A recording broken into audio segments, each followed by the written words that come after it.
तारीख को लखनऊ विद्यालय में दलित मुसलमानों के आरक्षण पर एक मीटिंग रखी गई है। मैं समझता हूँ कि इसमें आप सभी लोगों को आना जरूरी है।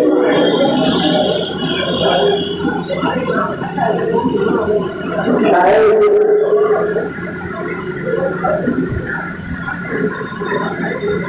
इस्लाम में सियासत की क्या अहमियत है, इस पर आजादी के बाद अभी तक मुसलमानों में कभी चर्चा नहीं हुई है।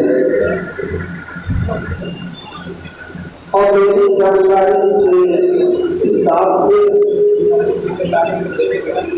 90-99% मुसलमान हैं, जिसमें उलमा भी शामिल हैं। सियासत की दीन में अहमियत क्या है, दीन इस्लाम में अहमियत क्या है,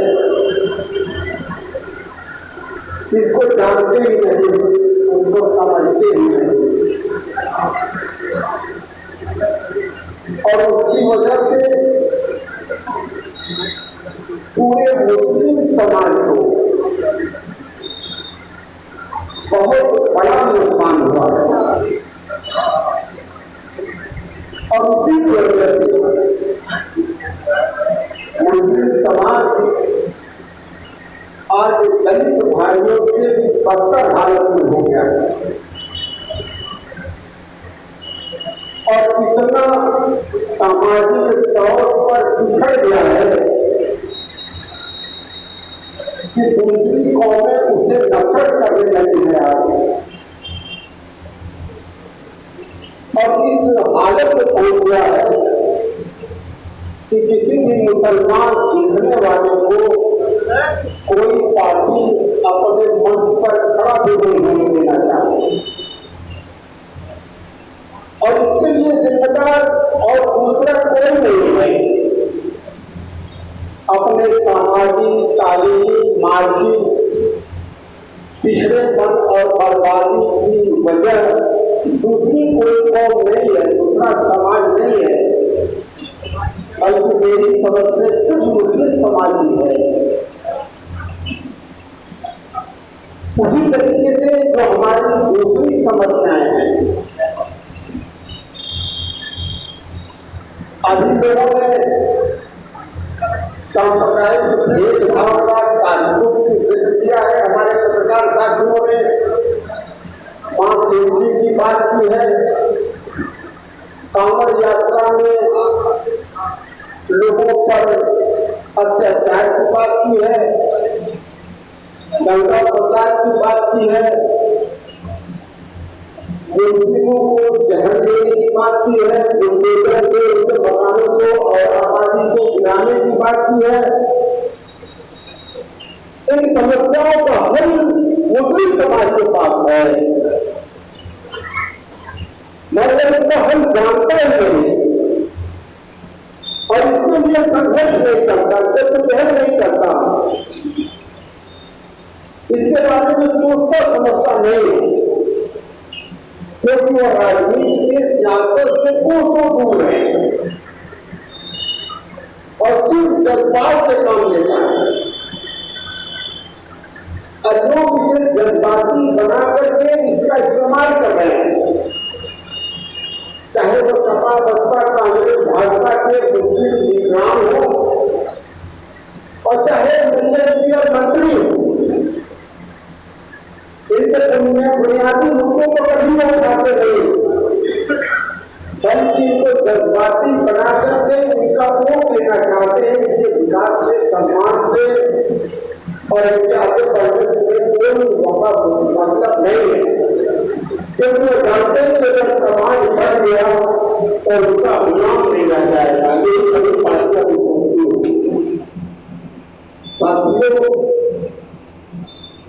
मुस्लिम समाज में 50% से 50% से ज्यादा दलित समाज के लोग हैं और मुसलमान खुद नहीं जानता कि कौन दलित समाज के लोग हैं, कौन कौन सी बिरादरियां हैं। जो अगर हिंदू है, अगर वो सिख है, अगर वो बौद्ध है, तो उन्हें दलित आरक्षण मिलता है। हमारे संविधान में, हमारे आईन में इस मुल्क को चलाने के लिए और इसके सामाजिक न्याय और विकास के लिए, देश के हित के लिए आरक्षण की व्यवस्था की है कि जो भी समाज पिछड़ जाए उसे बिना धार्मिक भेदभाव के, मजहबी भेदभाव के उसको आरक्षण दिया जाए। अगर वो दलित है तो दलित आरक्षण मिले, अगर वो पिछड़ा है तो पिछड़ा आरक्षण मिले, मगर ये कभी लागू नहीं पाया। और कांग्रेस सरकार ने जो आज राहुल जी संविधान बचाओ, आरक्षण बचाओ का नारा दे रहे हैं, उन्हीं की पार्टी कांग्रेस सरकार ने 1950 में धर्म के नाम पर मुसलमान दलितों का आरक्षण उन्होंने खत्म किया था। सबसे पहले अगर मजहब के नाम पर भेदभाव किया था तो कांग्रेस पार्टी ने किया था और मुसलमान उसी में ना करती रही, जो उसका गला काट दिया, जो उसके बाजार सेवक बना दिया, उसी को दी गई। तो अपनी खबर नहीं, उसे हराने दिखाने का खबर है, अपने बर्बादी का एहसास नहीं, परंतु आगे बढ़ना, पीछे जाओ, उससे परेशान है। हमारा बेटा कहाँ जा रहा है, हमारी बीवी कहाँ जा रही है, हमारी बेटी कहाँ जा रही है, हम किस हालत में जा रहे हैं, इसका फिक्र मुस्लिम समाज को नहीं है। साथियों,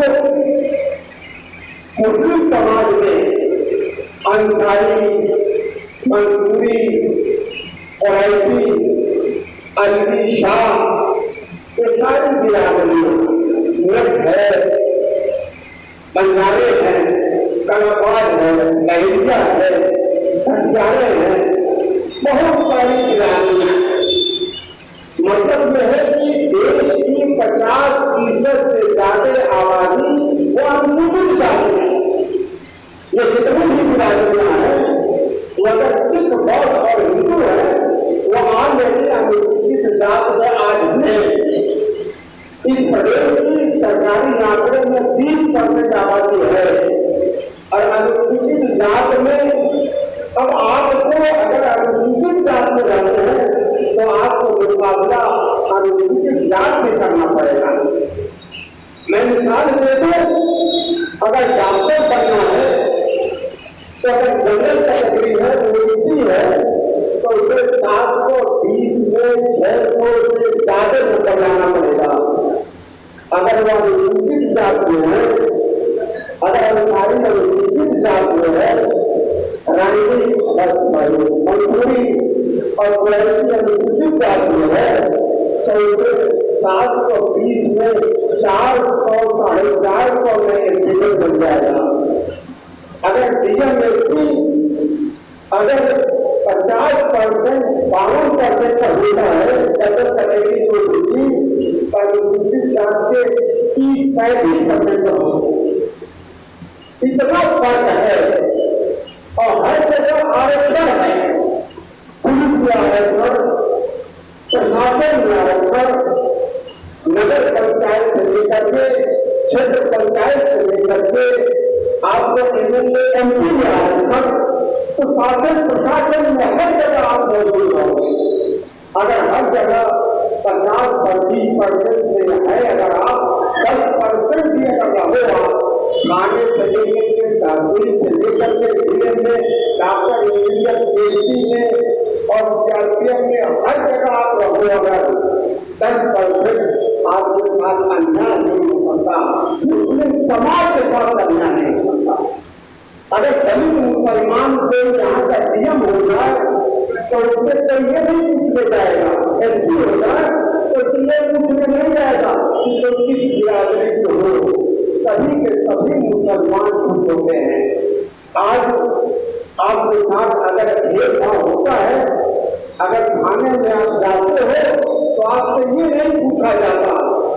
तुम किस बिरादरी के मुसलमान हो, तुम शेख सैयद पठान हो या अंसारी मंसूरी रायनी हो, ये नहीं पूछा जाता। ये नहीं पूछा जाता कि तुम किस मसलक के हो, तुम देवबंदी हो, सुन्नी हो, आजादी हो, शिया हो, ये पूछा नहीं जाता आपसे। आपको ये देखा जाता है कि मुसलमान है कि नहीं है, आपका ताज्जुब होता है। इसीलिए संविधान ने कहा कि समाज को आरक्षण मिले, जिसको आरक्षण मिलता है उसको फायदा नहीं होगा, बल्कि उस समाज के साथ न्याय होता है। सिर्फ उसको न्याय मिलेगा, कानून का न्याय मिलेगा, तहसील का न्याय मिलेगा, ब्लॉक का न्याय मिलेगा।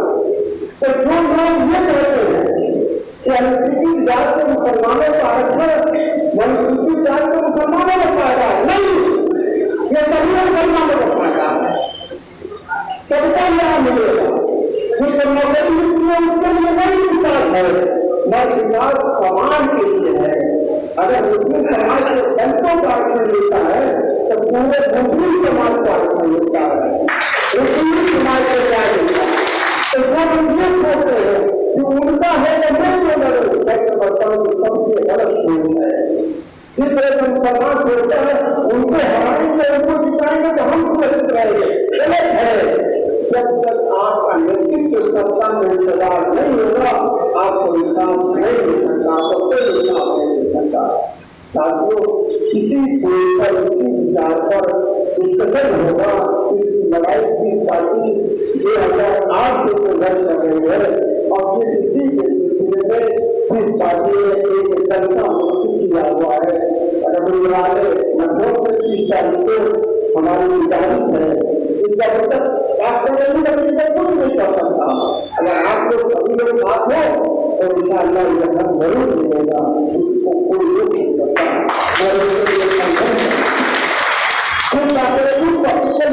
कुछ नहीं होगा वो भाई, किसी जिला देश के लड़ने से नहीं होगा। जब तक आवाम पूरी साथ होंगे तब तक साथ नहीं होगा।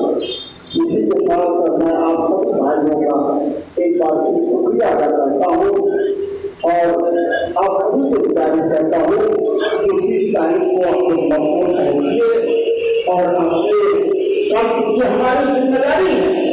ये हमारी जिम्मेदारी नहीं सिर्फ है, ये हमारी टीम की अहम रुकन है, टीम की जिम्मेदारी कि हमारे अपने दीनी भाई को जो कमजोर है उसकी हम मदद करें, ये हमारे पर फरीजा है। तो सभी लोग इसमें आए और इसको मजबूती से इस मिशन को आगे बढ़ाएं। आप सभी लोग